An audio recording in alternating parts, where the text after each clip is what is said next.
जय जय रघुवीर समर्थ। जय जय रघुवीर समर्थ। जय जय रघुवीर समर्थ। उपस्थित सर्व श्रोतेजन हो, आपणा सर्वांचे चैतन्य आत्मन हे चॅनल आजच्या या ग्रंथ वाचनाच्या उपक्रमात हार्दिक स्वागत करीत आहे। आजचा ग्रंथ वाचनाचा आपला 77वा दिवस, 18 मार्च 2026 बुधवार। सध्या आपण सार्थ श्री दासबोध हा समर्थ श्री रामदास स्वामी लिखित ग्रंथाचे क्रमशः वाचन करीत आहोत। तेव्हा आजचे वाचन सुरू करण्यापूर्वी आपण प्रथम समर्थ श्री रामदास स्वामी यांना गुरुवंदना अर्पण करूया। गुरुर ब्रह्मा गुरुर्विष्णू गुरुर्देवो महेश्वरः गुरुर साक्षात परब्रह्म तस्मै श्री गुरवे नमः।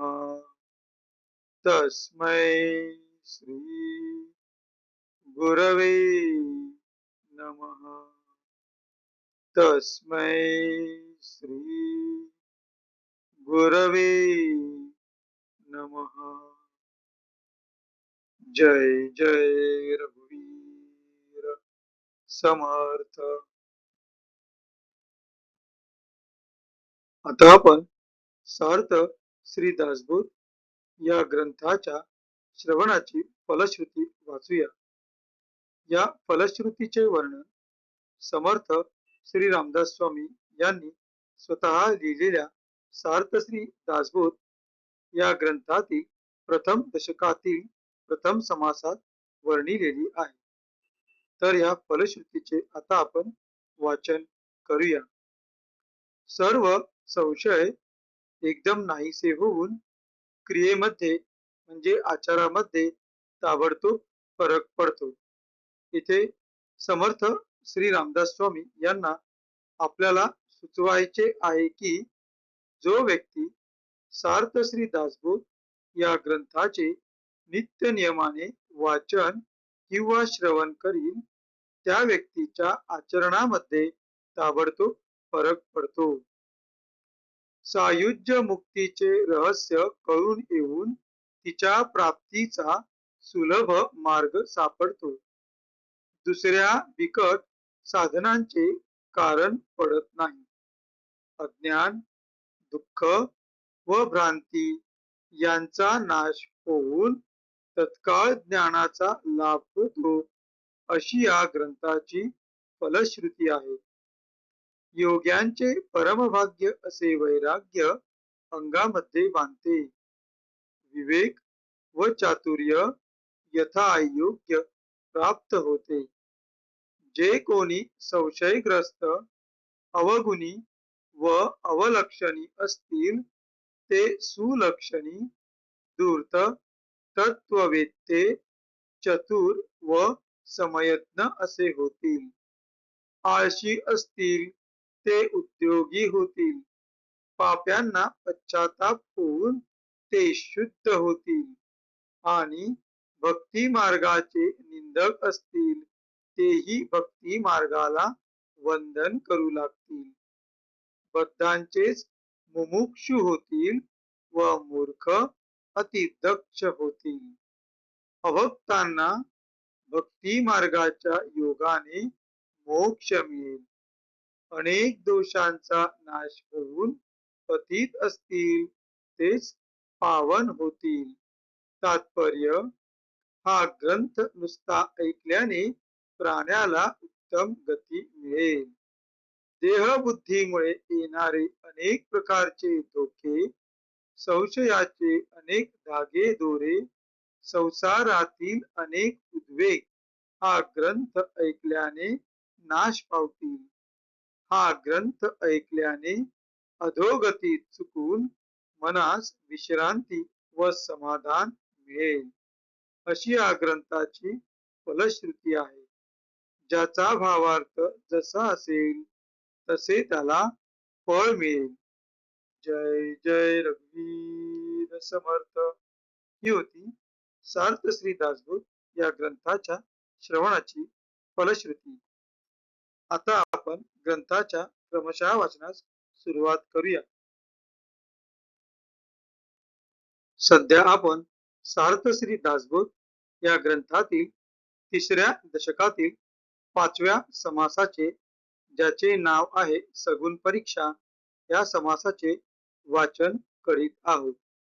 मागील भागात आपण ओवी क्रमांक 31 ते ओवी क्रमांक 40 या 10 ओव्यांचे त्यांच्या मराठीतील अनुवादासहित वाचन केले. आज त्यापुढील 10 ओव्यांचे त्यांच्या मराठीतील अनुवादासहित आपण वाचन करीत आहोत. आपणासमोर जे पृष्ठ दिसत आहे त्या पृष्ठात शेवटून 5वी ओळ 40 या अंकानंतर सुरू होते, ज्याची सुरुवात शक्ती पायांची राहिली या शब्दांनी होते. तर अशा 41व्या ओळीपासून आजच्या वाचनास आपण आज प्रारंभ करूया.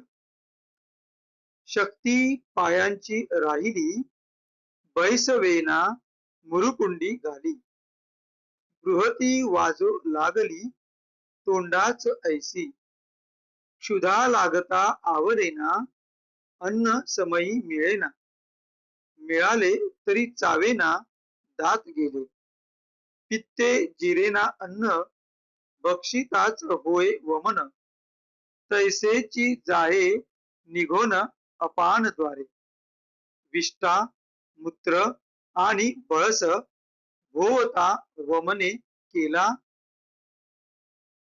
नास, दुरून जाता कोंडे श्वास विश्व जनाचा, नाना दुःखे नाना व्याधी वृद्धपणी चळे बुद्धी, तरी पुरेना अवधी आयुष्याची, पापण्या भोयांचे केश पिकोन झडले नियशेष, सर्वांगी लोंबले मास चिरुगटा सारिके, देह सर्व पारिखे झाले सवंगडे निशेष राहिले, सकळ प्राणी मात्र बोले मरे नाका, जे जन्मून पोसिली तेची फिरोन पडली, अंती विषम वेळ आली प्राणी यासी, गेले तारुण्य गेले बळ गेले संसारीचे सळ, वाताहात झाले सकळ शरीर आणि संपत्ती, जन्मवरी स्वार्थ केला तितुकाही व्यर्थ गेला, कैसा विषम काळ आला अंत काळी. जय जय रघुवीर समर्थ. आता आपण या 10 ओव्यांचा मराठीतील अर्थ पाहूया. आपणासमोर जे पृष्ठ दिसत आहे त्या पृष्ठातील शेवटून 4थी ओळ 41 या अंकाने सुरुवात होते. तिथूनच आपण आजच्या मराठीतील अनुवादाच्या वाचनाची सुरुवात करूया. पायांची शक्ती संपली, चालवेना, नुसते नीट बसता सुद्धा येईना, मुरकुंडी घालून पडतो, तोंडासारखी बृहती वाजू लागली, अपान वायू सरू लागला, भूक आवरत नाही, जिभेला भुकेच्या वेळी अन्न मिळेना व मिळाले तरी दात गेल्यामुळे ते चावता येईना. दात होते कुठे? कसे बसे गेले तर पित्ताने ते अन्न जिरेना, खाताच वांती होऊन ते उलटून पडते अथवा अपान द्वाराने तसेच निघून जाते. विष्ठा मूत्र बडके ओक या सर्वांची सभोवती घाण झालेली, लोक दुरून जाऊ लागले तरी त्यास नाक दाबून धरावे लागते, इतर लोक दुरूनच कासावीस होतात, म्हातारपणी अशी अनेक दुःखे व रोग भोगावे लागतात, बुद्धी चळते पण आयुष्य संपत नाही, पापण्यांचे व भोवयांचे केस पिकून जळून गेले, साऱ्या अंगभर चिरगुटासारखे मांस लोंबू लागले. देह सगळा पराधीन झाला. स्नेही सोबती कोणीही राहिला नाही. सगळे म्हणू लागले की हा आता मरत का नाही. जन्मापासून ज्यांचे पालन पोषण केले तीच मुले बाळे उलटून पडली.